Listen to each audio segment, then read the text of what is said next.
Hi hello नमस्कार मैत्रिणींनो. खूप खूप स्वागत आहे माझं तुमच्या परत एका नव्या व्हिडिओमध्ये. माझ्या चॅनलमध्ये पण तुमचं खूप खूप स्वागत. चला आज आपण करूया स्नॅक सारखी एखादी छान चटकदार रेसिपी.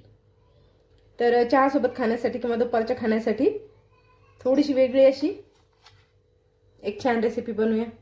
चला साहित्य सांगते तुम्हाला आता. थोडेसे तीळ आहेत भाजून घेतलेत, ओवा तो पण थोडासा भाजून घ्यायचा आहे, कोथिंबीर, लसण, थोडीशी हिरवी मिरची आणि पुदिना.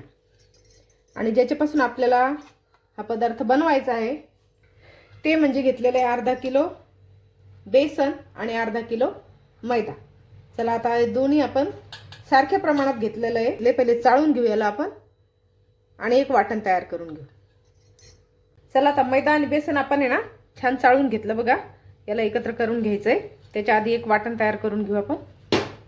मिक्सरच्या भांड्यात टाकूया कोथिंबीर, लसण आणि मिरच्या. मात्र तिखटपणा येईल असा लागला नाही पाहिजे तिखटपणा, फक्त तिखट आहे असं वाटलं पाहिजे. अशी थोडीशी मिरची टाकायची.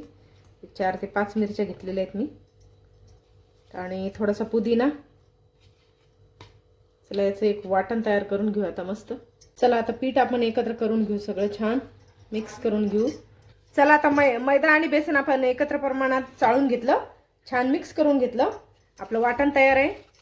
वाटण याच्यात टाकून घेऊ आपण. चला आता कोरडे मसाले पाहून घेऊ. याच्यात टाकू थोडासा हिंग, थोडासा ओवा भाजून घेतला, थोडेसे तीळ ते पण भाजून घेतले, मीठ चवीनुसार. याच्यात टाकू एक चुटकीभर सोडा. एवढ्या पिठाला प्रमाणात बसेल असं एक अर्धी वाटी आपल्याला याच्यात कडकडीत तुपाचं मोहन घालायचंय. छान गरम करून घेतला आपण. त्याच्यावर टाकून घेऊ. हळद याच्यात ऑप्शनल आहे, तुम्हाला आवडत असली तर टाका, नसली आवडत तर नका टाकू. टाकली नाही तरी काय हरकत नाही. चला याला मिक्स करून आपण छान मळून घेऊ आता. चला आता एकत्र करून घेतलं आपण सगळं साहित्य. याला आता छान मळून घेऊ आपण. पाणी टाकून घट्ट गोळा तयार करून घ्यायचा. बघा छान पिठाचा घट्ट गोळा तयार झालाय. आता छान मळून घेतला आपण. आता हे असं झालं बघा. आता अर्धा तास याला मुरत ठेवायचं आहे. त्याच्यानंतर पुढचं बघूया आपण. तर चला आता अर्धा तास याला झाकण ठेवू. अर्धा तास आपण मस्त पीठ मुरत ठेवलेलं होतं. बघा आता छान पीठ मुरलंय, मस्त घट्ट गोळा तयार झाला. चला आता आपण याला आहे ना लाटून घेऊ छान. चला एक गोळा घेतला आपण. आता त्याचा असं लांबट आकार करून घेऊ. एकदम पातळ पुरी लाटायची आपल्याला. याची छोटी छोटीच घ्यायची.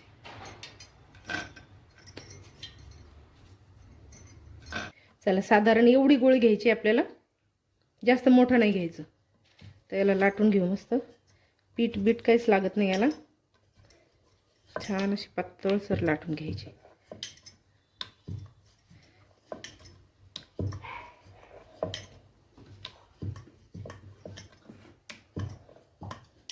बरं साधारण एवढी पातळ झाली पाहिजे अशी. आता याला फुगू द्यायचं नाही आपल्याला, त्याच्यामुळे थोडंसं काट्या चमच्यानं टोचून घेऊ. आणि अशाच आता एक 10 ते 15 लाटून घेऊ अगोदर. त्याच्यानंतर मग तळायला घेऊया. चला आपण आता लाटून घेतल्या सगळ्या. तेल तापायला ठेवलेले आपण. आता मीडियम तापू द्यायचं तेल. जास्त गरम नाही, जास्त थंड पण नाही. आपलं मस्त आता याच्यात टाकून घेऊया सगळे पुरे.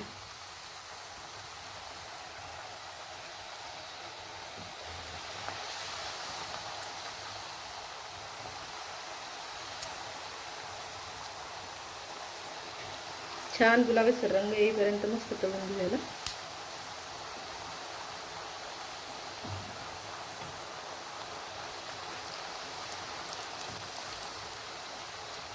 तेल मीडियमच ठेवायचं आणि मंद आचेवर मस्त तळून घ्यायचं.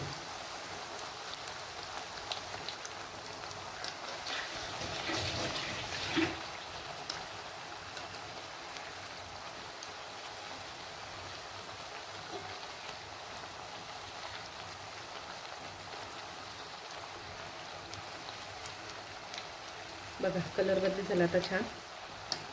अजून थोडंसं होऊ देऊ याला.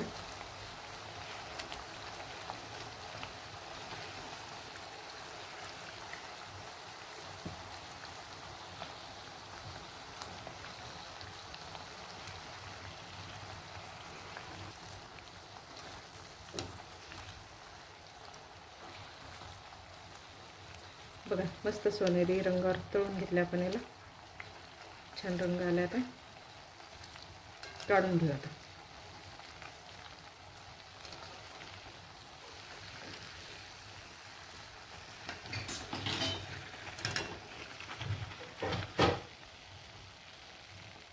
चला मग आपले सगळे पुऱ्या तळून झालेले आहेत. आता छान मधल्या वेळेच्या खाण्यासाठी किंवा मग चहासोबत खाण्यासाठी कुरकुरीत पुरी तयार आहे. बघा तोडून दाखवते तुम्हाला.